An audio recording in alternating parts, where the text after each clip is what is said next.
Good evening friends. So आता आपण join झालो आहोत निफ्टी मधील किंवा बँक निफ्टी मधील चार्ट आपण बघणार आहोत. इंडिकेटर्स आपल्याला कशा पद्धतीने सिग्नल प्रोव्हाइड करतायत आणि जे आपला ट्रेडिंग विंडो असतो 9:15 ते 3:30 या दरम्यान आपल्याला कशा पद्धतीने सिग्नल प्रोव्हाइड केले जातात. कारण फॉरेक्स मध्ये क्रिप्टो मध्ये आपण वेगवेगळ्या टाइम फ्रेम यूज करू शकतोय, थोडी वेगळी स्ट्रॅटेजी यूज करू शकतोय. पण 6 तासाचा ट्रेडिंग विंडो असेल तर आपल्याला लिमिटेड अपॉर्च्युनिटी मिळतात आणि त्यात सुद्धा आपल्याला दोन एक किंवा दोन आपल्याला परफेक्ट एंट्रीज मिळणं गरजेचं असतं. सो त्यासाठी आपल्याला आपल्या इंडियन मार्केटमध्ये निफ्टी 50 मध्ये आज आपण बघतोय की कशा पद्धतीने सिग्नल जनरेट झाले होते. कारण लाईव्ह मार्केटमध्ये आपण लाईव्ह सिग्नल्स प्रोव्हाइड नाही करू शकत किंवा लाईव्ह सिग्नल्स नाही दाखवू शकत, बाय सेल नाही दाखवू शकत, कारण इंडियन गव्हर्नमेंटचे रेग्युलेशन्स असतात.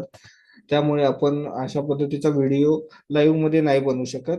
प्रॉब्लेम होऊ शकतात. त्यामुळे आता तुम्हाला आफ्टर मार्केट तुम्हाला जे सिग्नल्स जनरेट झाले होते निफ्टी 50 मध्ये ते मी शो करतोय. सो कालच्या दिवसाला 2 मे ला जे जनरेट झाले होते ते इथे सिग्नल दिसत आहेत. 9:15 प्रोव्हाइड केला होता एक सिग्नल, बाय साईडला सिग्नल आपल्याला मिळाला होता. इंडिकेटरने जसं इंडिकेशन दाखवलं होतं त्यानंतर बघितलं तर 1 2 3 4 5 6 7 8 8 कॅन्डल्स ज्या होत्या त्या अप साईडला मॉर्निंगला ओपन झाल्या झाल्या कॅन्डल्स बनल्या होत्या. त्यानंतर ज्या वेळेला रिव्हर्सल येत होते कुठल्या लेवलला तर 24,591 म्हणजे 24,600च्या जवळपास येऊन जे कॅन्डल्स हळूहळू बायसचा वॉल्यूम कमी होताना दिसत होता. म्हणजेच ज्या ग्रीन कॅन्डल्स होत्या ते वीक बनताना दिसत होत्या आणि त्यावेळेला आपल्याला इंडिकेटरनं सेल साईडचा सिग्नल दिला होता 2 कॅन्डल्स अगोदरच, जिथून वॉल्यूम ड्रॉप होताना नंतर आपल्याला दिसला, पण इंडिकेटरने सिग्नल अगोदर दिला होता. सो 10 वाजताच्या कॅन्डलला आपल्याला सेल साईडचा सिग्नल मिळाला होता आणि त्यानंतर 2 कॅन्डल्स सोडून तिसऱ्या कॅन्डल नंतर रेड कॅन्डल्स बनताना दिसत आहेत आपल्याला. 24,590 या लेवल वरून डॉट टू डॉट 24,320 पर्यंत कुठलाही सिग्नल आलेला नाही आहे. म्हणजेच फॉल होत असताना बाय साईडचा सिग्नल इथं जनरेट झालेला नाहीये. ज्या वेळेला मोमेंटम स्टॉप झालं किंवा ज्या वेळेला कॅन्डल्स हॉल्ट करायला चालू झाले त्यानंतर आपल्याला ग्रीन कॅन्डल्सने सिग्नल द्यायला चालू केले. याचा अर्थ काय तर एकदा सिग्नल जनरेट झालाय त्यानंतर आपल्याला जोपर्यंत दुसरा सिग्नल जनरेट झालेला नाही तोपर्यंत आपण तो ट्रेड होल्ड करू शकतो किंवा जिथून स्टार्ट झालंय सिग्नल तिथून 4-5 कॅन्डल जनरेट झाल्यानंतर आपण आपलं प्रॉफिट बुक करू शकतोय. सो अशा पद्धतीने सुद्धा आपण इंडिकेटरचा उपयोग करू शकतोय. पण थोडंफार जर बघायला गेलं तर दुसरा सिग्नल जनरेट झाल्यानंतर 2-3 वेगवेगळे सिग्नल्स म्हणजे बाय साईडचे आणि सेल साईडचे सिग्नल्स जनरेट होताना दिसत आहेत. बरं, हे सिग्नल्स जनरेट होत आहेत याचा अर्थ तिथं बायर्स आणि सेलर्सची फाईट चालू आहे.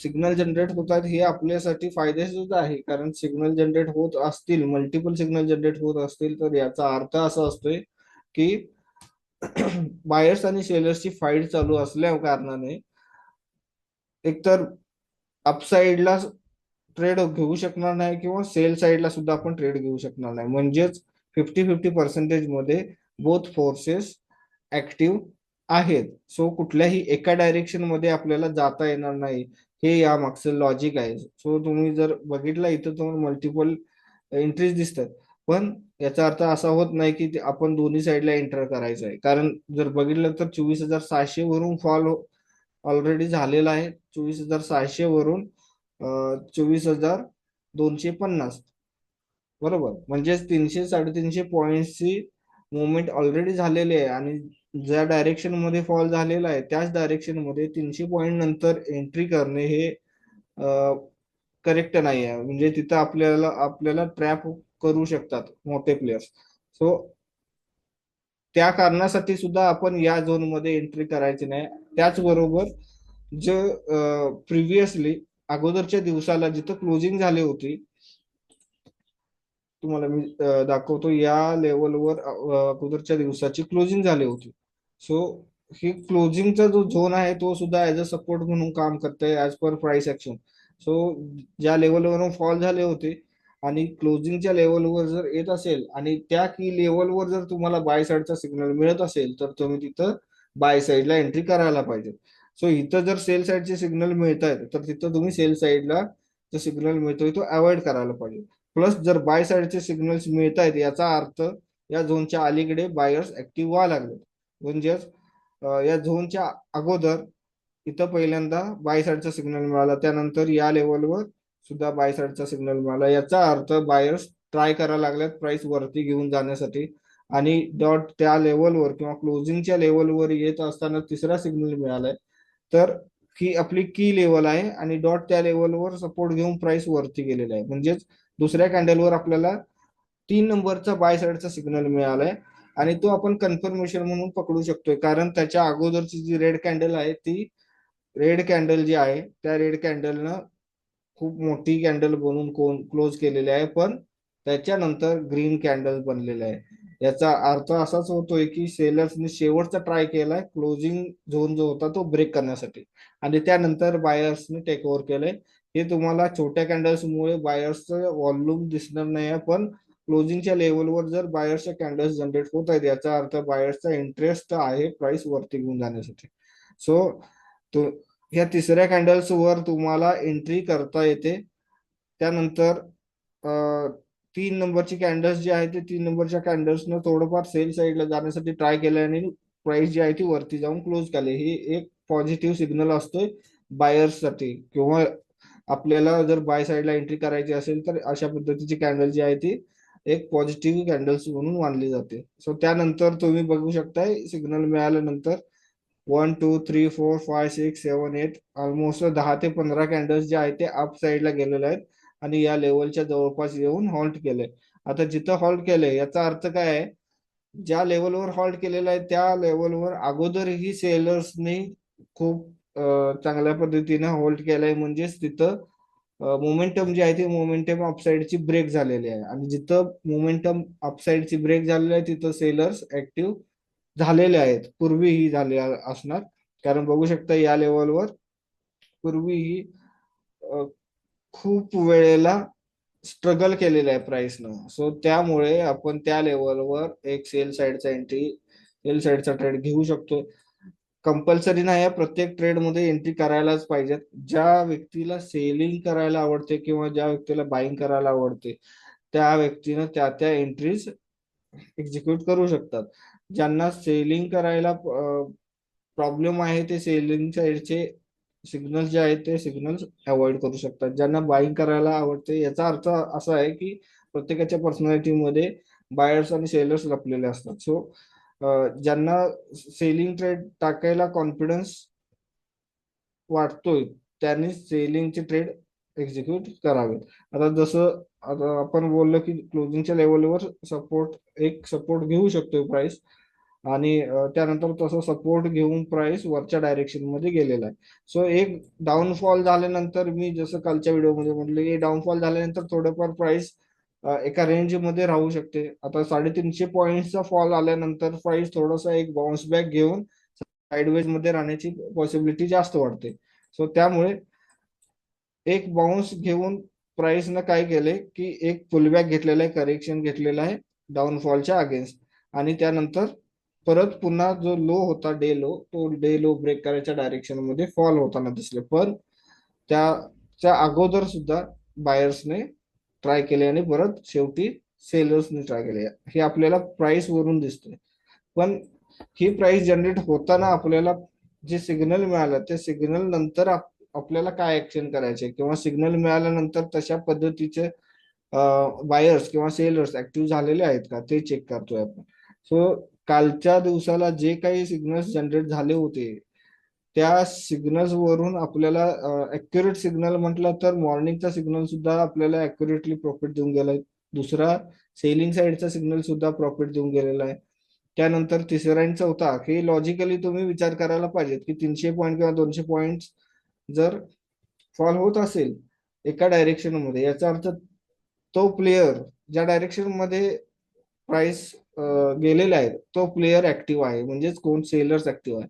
आणि जर डाऊनफॉल आलेला असेल तर व्ही शेप मध्ये पूर्ण रिकव्हरी होऊ शकणार नाही, त्याला एक दोन ट्राय तर करायला लागणार, म्हणजेच बायर्सला दोन ट्राय करायला लागतील किंवा बायर्सला इन्व्हाइट करायला लागेल.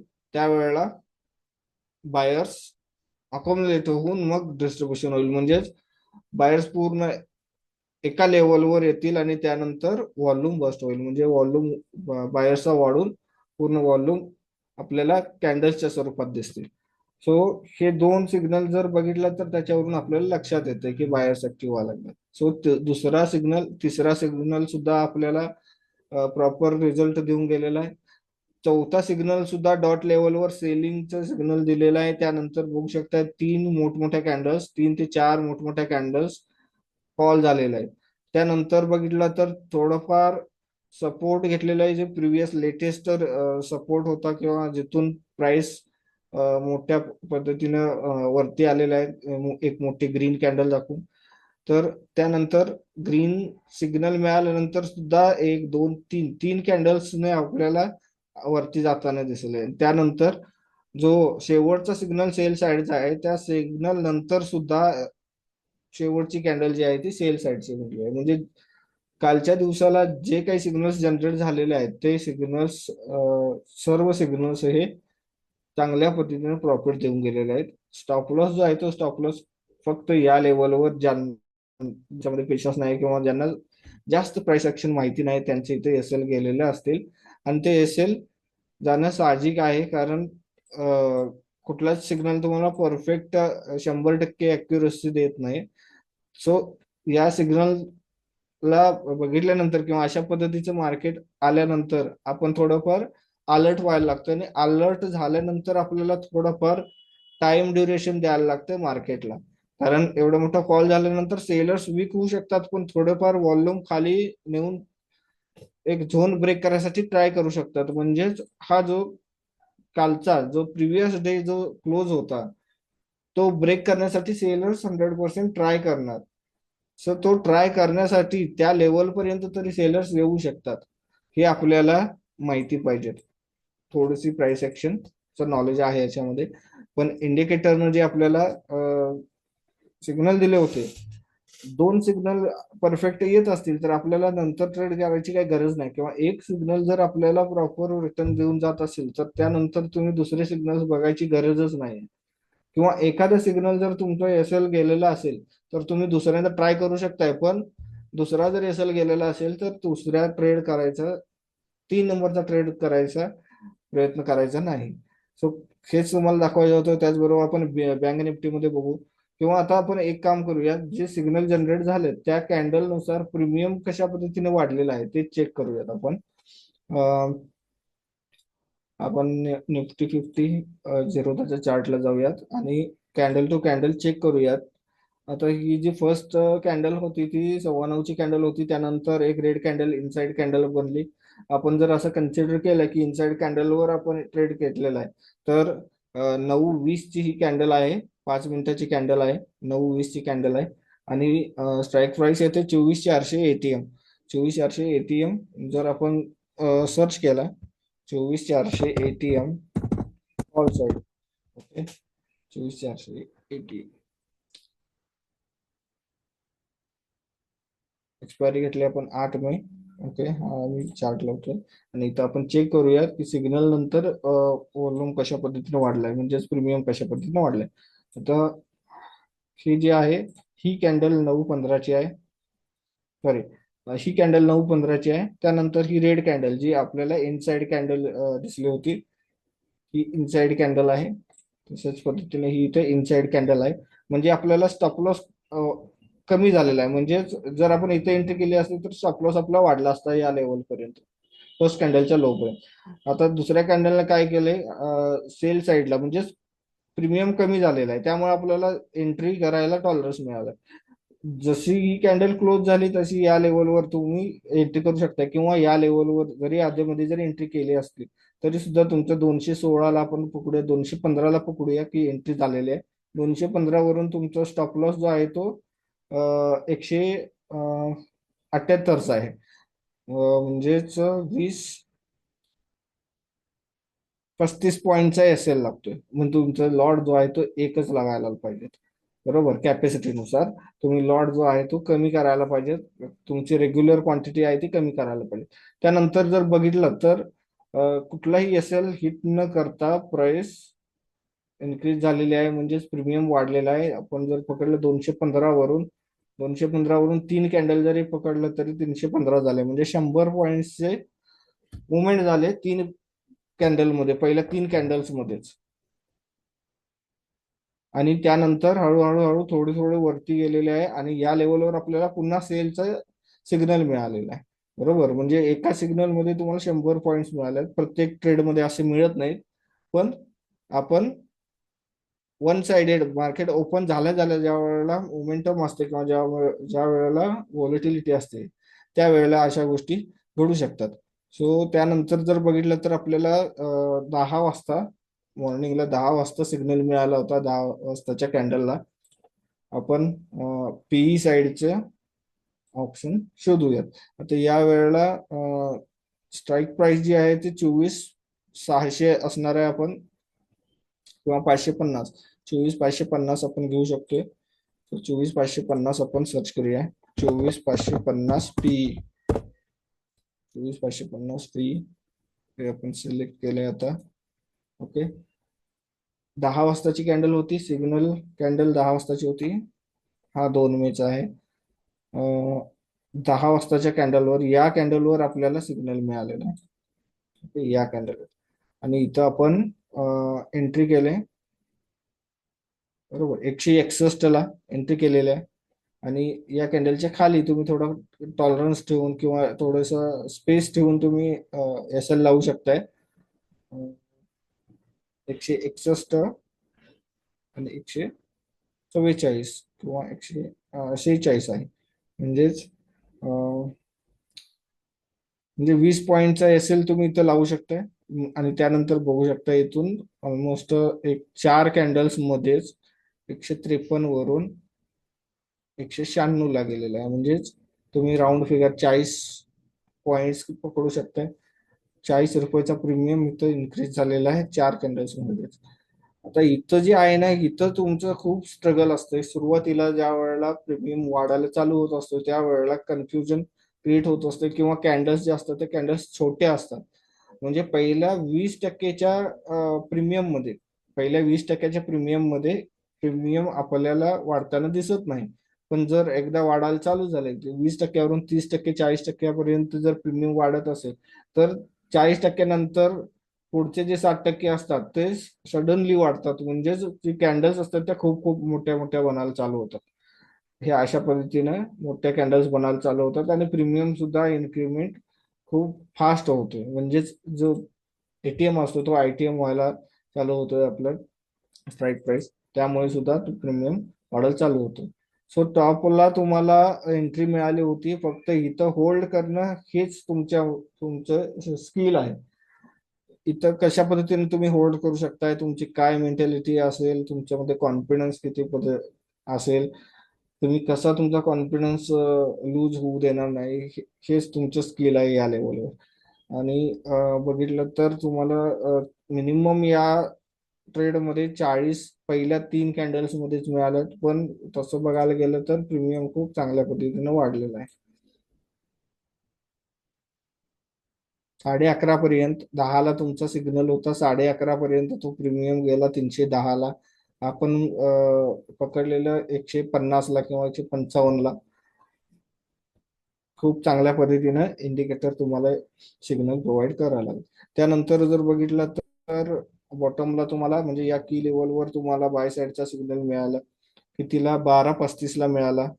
बरोबर, 12:35 ला स्ट्राईक प्राइस काय होती चेक करूया. 24,250. Okay, ATM 24,250. 24,250 ची जर आपण चेक केला तर कितीला? 12:30ला, 12:35 ला. 12:35 ची कॅन्डल चेक करूयात. 12:35 ची ही आहे 12:35 ची कॅन्डल. ह्या कॅन्डलवर आपल्याला इंडेक्स चार्ट मध्ये आपल्याला सिग्नल मिळाला होता. तर प्रीमियम जो आहे तो डोजी कॅन्डल बनलेला आहे. बरोबर, प्रीमियम जी आहे ती डोजी कॅन्डल बनलेली आहे. आता यानंतर आपल्याला एंट्री 201 ला मिळालेली आहे. करेक्ट. त्यानंतर बघू शकता आता ही जी कॅन्डल आहे इथे सुद्धा तुम्हाला क्लिअर दिसेल की कॅन्डल जे आहे ते एस एल हंट करून गेलेले आहे. पण जी शेवटची रेड कॅन्डल होती त्या कॅन्डलचा इंडेक्स चार्ट मध्ये एस एल हिट झालेला नाही, पण प्रीमियम चार्ट मध्ये एस एल हिट झालेला आहे. सो असं जी जवळची आपली एक्सपायरी असते त्या जवळच्या एक्सपायरी मध्ये प्रीमियम मुळे आपला एस एल हिट होतोय. सो इथं जर बघितलं इंडिकेटर वाईज जे इंडिकेशन दिलेलं आहे, सिग्नल जर दिलेला आहे त्यानुसार जरी आपण चेक केलं, क्रॉस चेक केलं, तरी सुद्धा इथून तुम्हाला 200 वरून पहिल्या दोन कॅन्डल्स मध्ये 227 पर्यंत प्रीमियम गेलेला आहे. आणि त्यानंतर च्या कॅन्डल्स आहेत त्या साइडवेज कॅन्डल्स मध्ये राहिलेल्या आहेत काही मिनिट, 20 मिनिटापर्यंत. त्यानंतर तोच प्रीमियम 200 पासून 300 पर्यंत गेलेला आहे. सो जे सिग्नल तुम्हाला मिळालं ते इंडिकेटर थ्रू, त्या सिग्नलची रेंज 50 ते 100 पॉईंटची आहे. पण सुरुवातीच्या फर्स्ट 20 रुपीज प्रीमियम आपण पेशन्स ठेवले तर मग आपल्याला पुढचा हा जे काही कॅन्डल्स वाढलेले आहेत त्याचा फायदा मिळू शकतो. कारण रिटेलर्स जे असतात, नवीन ट्रेडर्स असतात, भलेही नवीन असू देत, एक्सपिरियन्स असू देत, सुरुवातीचे जे काही एस एल हंटिंग ऍक्टिव्हिटीज होतात किंवा जे साईडवेज मार्केटमध्ये जाते, प्रीमियम सुरुवातीला वाढत नाहीत, रिटेलर्सच्या माइंड सोबत खेळले जाते सुरुवातीचे काही वेळेमध्ये, स्पाइक होत नाहीत प्रीमियम. सो या सगळ्याचा प्रॉब्लेम किंवा थोडस प्राइस ऍक्शनचं नॉलेज कमी असेल तर जे रिटेलर्स असतात ते या सुरुवातीच्या एक दोन कॅन्डल्स मध्ये बाहेर पडतात. आणि ज्यांना एक्सपिरियन्स आहे, ज्यांना नॉलेज आहे, ज्यांनी असे मल्टिपल ट्रेड्स एक्झिक्यूट केलेले आहेत आणि होल्ड केलेले आहेत, ते होल्ड करतात, ते थांबतात मोठ्या टार्गेटसाठी. इव्हन रिस्क मॅनेजमेंट सुद्धा हा खूप मोठा रोल आहे रिस्क मॅनेजमेंटचा यामध्ये. जर तुमचे क्वांटिटीज कमी असतील तर तुम्ही लॉंग ट्रेड राईड करू शकताय, म्हणजेच मोठं टार्गेट जे आहे ते तुम्ही राईड करू शकताय. पण जर स्वतःच्या कॅपॅसिटीपेक्षा जास्त जर तुम्ही क्वांटिटी ऍड केलेल्या असतील किंवा 100% अलोकेशन तुमच्या कॅपिटल पैकी तुम्ही यूज केलेला असेल तर तुम्ही जास्त मोठं टार्गेट अचीव नाही करू शकणार त्या एका ट्रेडमध्ये. तुम्ही छोटेस टार्गेट घेऊन त्यामधून बाहेर पडाल, कारण त्याच्यामध्ये तुमची भीती इन्क्लूड असेल. म्हणजेच तुम्हाला भीती वाटत असणार आहे की जर इन केस रिव्हर्स फिरला ट्रेड तर आपल्याला लॉस होईल आणि तो लॉस खूप मोठा असतो. सो त्या या सगळ्या गोष्टींमध्ये रिस्क मॅनेजमेंट सुद्धा इम्पॉर्टंट असते. सो आपण जो सिग्नल बघितला त्या सिग्नल नुसार आपल्याला बऱ्यापैकी 40-50 पॉईंट्स तर मिळालेले आहेत. आणि जे असे एक्सेप्शनल मुवमेंट जे होतात 2-3 दिवसानंतर ऑप्शन्स मध्ये, कारण बघायला गेलं तर पूर्ण मागचे 3 दिवस 3 दिवस जे आहेत ते साइडवेज मार्केटमध्येच होतं बरोबर. पण त्यानंतर प्राइस ब्रेकआउट दिला, ब्रेकआउट देऊन परत रिव्हर्स बी शेप मध्ये डाऊन साईडची मुवमेंट दिली. आता हे दोन्ही मुवमेंट ज्या होत्या त्या चांगल्या मुवमेंट होत्या. त्यानंतर जे आहे ते रिअल साइडवेज मध्ये मार्केट केलेलं आहे. सो आता झोन जो आहे तो हा झोन इम्पॉर्टंट आहे. 2 दिवसाचा लो, आता 2 दिवसाचा लो कोणत्या दिवशी मार्केट ब्रेक करेल त्यानंतर एक नवीन मुवमेंट होऊ शकते. सो सिग्नल खूप चांगले आहेत. बँक निफ्टी मध्ये बघूयात आपण.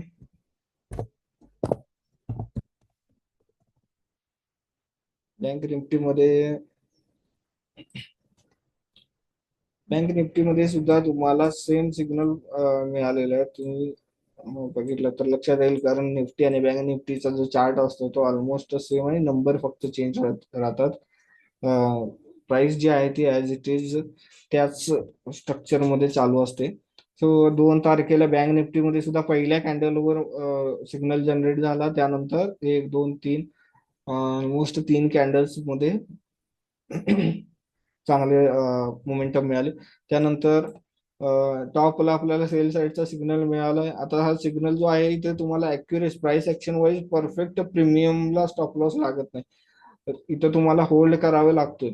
सो जोपर्यंत तुमच्या हे जे सिग्नल जनरेट झालेला आहे किंवा हा जो सिम्बॉल आहे त्याच्या वरती प्राइस जात नाही तोपर्यंत तुम्हाला होल्ड करायला लागणार आहे.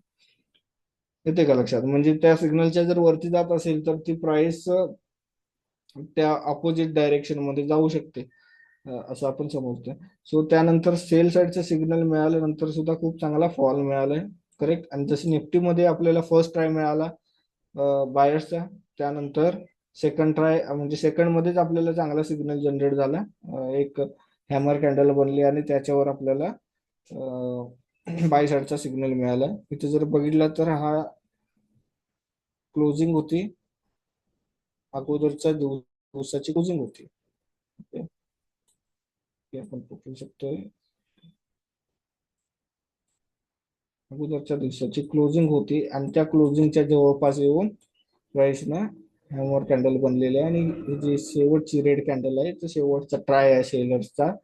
त्यानंतर एक ग्रीन कॅन्डल म्हणजेच कॅन्डलस्टिक पॅटर्न बनलाय, डबल कॅन्डलस्टिक पॅटर्न. त्यानंतर इथं बघू शकतो आपण बाय साईडला कॅन्डल्स गेलेले आहेत. त्यानंतर सेम निफ्टीमध्ये जसं सेल साईडचा सिग्नल मिळाला तसंच आपल्याला एक मोठ्या रेड कॅन्डलवर सेल साईडचा सिग्नल मिळाला आणि जस्ट दोन कॅन्डल्सच्या नंतर 1 2 3 4 मोठ्या इन्क्रीजिंग व्हॉल्यूम मध्ये सेलिंगचे कॅन्डल्स खाली पडत गेलेले आहेत. सो इथं सुद्धा तुम्हाला चांगले पॉइंट्स मिळाले या इंडिकेटर नुसार. निफ्टीमध्ये जर बघितलं आपण थोडंफार एक साईडवेज मार्केटमध्ये कशा पद्धतीने सिग्नल मिळालाय ते सुद्धा चेक करूया. एक दोन तीन सिग्नल चेक करूयात. थोडस मागे मागे जाऊयात आपण. 2 तारखेच्या अगोदरच्या दिवशी नक्की काय झालं ते चेक करूया. म्हणजे 30 तारखेचं पूर्ण बघूयात. 30 तारखेला 9:15 मार्केट ओपन झालं. त्यानंतर एक रेड कॅन्डल जसं की आज दोन, सॉरी दोन नाही, हा जसं की इथं जनरेट झाली होती एक इनसाइड कॅन्डल तशा पद्धतीने इथं एक इनसाइड कॅन्डल बनली. त्यानंतर थोडी खाली जाऊन परत रिव्हर्स फिरली, बरोबर, ग्रीन कॅन्डल बनली ती. आणि चौथ्या कॅन्डलवर आपल्याला ग्रीन सिग्नल मिळाला, म्हणजेच अप साईडला बाय साईडला ट्रेड घ्यायसाठी इंडिकेटरने इंडिकेशन दिलेलं आहे. त्यानंतर बघू शकता 1 2 3 4 चार कॅन्डल ज्या आहेत त्या वरच्या डायरेक्शन मध्ये गेलेल्या आहेत. आणि त्यानंतर सेल साईडचा सिग्नल मिळाला आहे 10 वाजता. तर 10 वाजता जो सिग्नल मिळाला त्यानंतर 1 2 3 4 हे चारही कॅन्डल इनसाइड कॅन्डल आहेत, बरोबर. म्हणजे याच्यामध्ये प्रीमियम म्हणावं तेवढा वाढलेला पण नसेल, थोडासा डिक्रीज झालेला असेल, पण वाढलेला नसेल. तर त्यानंतर जी पाचवी कॅन्डल आहे त्या पाचव्या आणि सहाव्या कॅन्डल मध्ये खूप चांगल्या पद्धतीने प्रीमियम वाढलेला असणार आहे. कारण जर बघितलं सिग्नल जो आहे तो 24,350 ला मिळालेला आहे आणि फॉल जो आहे तो 24,300 पर्यंत आपण पकडू शकतोय. म्हणजे 50 पॉइंट्स इंडेक्स मध्ये डिक्रीज झालेले आहे. त्यानंतर जर बघितलं आपण प्रीमियम मध्ये 50 पॉइंट्स इंडेक्स मध्ये, तर मिनिमम 20 to 25 प्रीमियम असेल, 20 to 25 रुपीज तर प्रीमियम फॉल झालेला असेल, म्हणजे इन्क्रीज झालेला असेल. सो इथं जर बघितलं आपल्याला 24,336, 336 ते 400 पर्यंत, बरोबर. म्हणजे जवळपास 60 रुपयाचा प्रीमियम आहे, सॉरी 60 रुपयाचा इंडेक्स मधली प्राइस आहे ज्यामध्ये इन्क्रीज झालेली आहे. प्रीमियम 30 रुपीज, 35 रुपीजचा प्रीमियम वाढलेला असेल. म्हणजेच तुम्हाला त्या रेंजमध्ये इन्क्रीमेंट प्रीमियमचं मिळालेलं आहे. सो त्यानंतर बघितलं आपण 1 2 तिसरा सिग्नल मिळालेला आहे. तिसरा सिग्नल मिळाल्यानंतर 1 2 दोन कॅन्डल्स मध्ये 15 रुपये 20 रुपयेचा तरी प्रीमियम वाढलेला असणार आहे, बरोबर. त्यानंतर सेल साईडचा सिग्नल मिळालाय.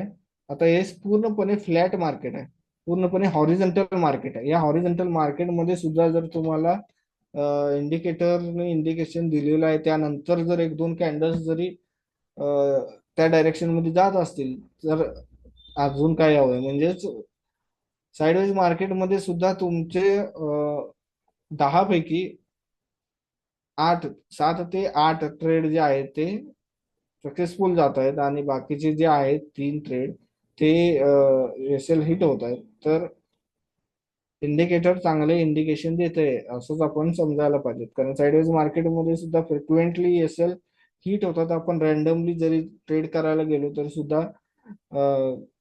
आपले एसएल हिट होतात. सो इंडिकेटरने इंडिकेशन दिल्यानंतर जर तुमच्या डायरेक्शन मध्ये जर कॅन्डल्स बनत असतील तर आपल्याला 40-50 नाही पण 20 पॉईंट्स तरी आपण कॅप्चर करू शकतोय, किंवा 15 ते 20 पॉईंट्स तरी आपण कॅप्चर करू शकतोय.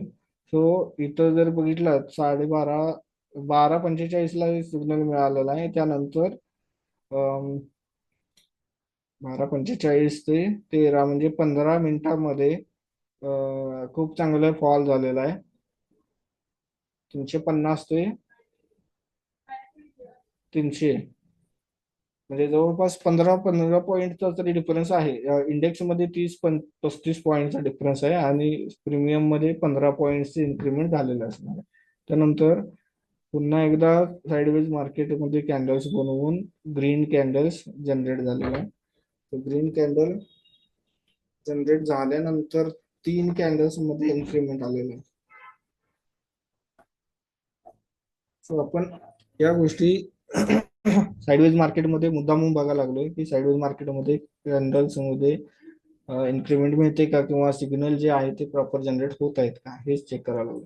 सो हे इंडिकेटर सगळ्या मार्केटमध्ये यूज होते, क्रिप्टोमध्ये, त्यानंतर आपल्या इंडियन मार्केटमध्ये, निफ्टी फिफ्टी स्टॉक्स मध्ये आहे ना, त्यानंतर क्रिप्टोमध्ये, फॉरेक्स मध्ये, सगळ्या मार्केट्समध्ये आपण वेगवेगळ्या पद्धतीने आपली आपली स्ट्रॅटेजी यूज करून किंवा आपले आपले काही सेटअप्स असतील त्या सेटअप्स नुसार किंवा काही कंडिशन्स असतील तर त्या कंडिशन नुसार कंबाईन करून आपण हे इंडिकेटर सुद्धा यूज करू शकतो. हे खूप चांगले रिझल्ट देईल, कॉन्फिडन्स बिल्डअप होईल. जे मॅन्युअल ट्रेडिंग करतात ते मॅन्युअल ट्रेडिंग करताना सुद्धा त्यांचा जो एक डबल कन्फर्मेशन किंवा ट्रिपल कन्फर्मेशन सुद्धा आपण चांगल्या पद्धतीने यूज करू शकतोय. सो हा झाला आजचा रिझल्ट. आपण डे बाय डे पुढे बघतच राहणार आहे की इंडिकेटर कशा पद्धतीने काम करते. आणि याच्यामध्ये आज आपण एक नवीन लाईन ऍड केले, ची लाईन आहे. तो तुम्हाला वेगवेगळे इंडिकेटर्स एकाच लाईनवर एकाच चार्टवर यूज करायची गरज नाही. अजून बरेचसे डेव्हलपमेंट्स याच्यामध्ये होत जाणार आहेत. जसजशी डेव्हलपमेंट होत जाईल तस तसे इंडिकेटर अजूनही अॅक्युरेसी वाढवत जाईल. आपले सिग्नल जे आहे ते परफेक्ट बनवण्यासाठी वेगवेगळे याच्यामध्ये डेव्हलपमेंट करत राहू आपण. थँक्यू. अशाच पद्धतीनं एक नवीन नवीन स्ट्रॅटेजीज, त्याचबरोबर share market related knowledge, experience, काही सेटअप्स, त्याचबरोबर basic advance knowledge, information forex मध्ये ट्रेड करण्यासाठी किंवा फॉरेक्स मध्ये आपल्याला कशा पद्धतीने काम करावं लागेल किंवा करायचं आहे. त्याचबरोबर शेअर मार्केटमध्ये वेगवेगळे फ्रॉड्स आहेत जे मार्केटमध्ये, ज्यामध्ये रिटेलर्स किंवा नवीन ट्रेडर्स अडकले जातात किंवा गुंतवणूकदार अडकले जातात. त्याची इन्फॉर्मेशन आपण या चॅनलवर देणार आहोत. वेगवेगळे इन्फॉर्मेटिव्ह व्हिडिओज असतील ते बनवणार आहोत. सो या सगळ्या गोष्टीची प्रॉपर तुमच्या जवळच्या व्यक्तीकडून इन्फॉर्मेशन मिळाली तर कॉन्फिडन्स अजूनही वाढतोय. म्हणजेच त्याचबरोबर अजून एक इम्पॉर्टंट गोष्ट आहे की नवीन व्यक्ती ज्या वेळेला या मार्केटमध्ये येतात त्यावेळेला आपली कंपॅरिझन कोणाबरोबर करावी याचं सुद्धा नॉलेज त्यांना नसते, किंवा त्यांना या गोष्टी समजत नाहीत की आपली कंपॅरिझन ऍक्च्युअली कोणासोबत करायला हवी. कारण हे मार्केट कॅपिटल मार्केट आहे, याच्यामध्ये जेवढा पैसा असेल तेवढा तो पैसा बनवू शकतो. त्यामुळे प्रत्येकाची कॅपॅसिटी वेगळी आहे आणि कॅपॅसिटीनुसार त्याची कंपॅरिझन सुद्धा वेगळी असणार आहे. तर या गोष्टी सुद्धा आपण घेणार आहोत. त्याचबरोबर या चॅनलच्या नावानुसार द मिडल क्लास ट्रेडर या नावानुसार मिडल क्लास व्यक्तींच्या